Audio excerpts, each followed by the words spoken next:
Everyone, welcome to Shop Talk. We're looking at a Stihl MS 362, and this belonged to one of my customers, and he brought the Lewis winch, which was on one of his vintage Homelite XL12s. The winch is from the 70s. It's a Lewis winch, very popular winch, used for logging, winching out elk and firewood and different things. Anyway, the mounting was a little different than what he had on the Stihl. And what I had to do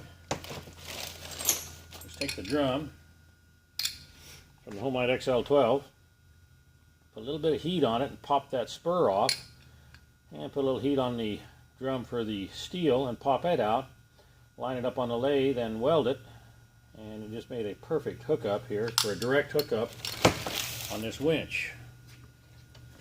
If you got any questions on these winches or how they work, give the chainsaw guy a call.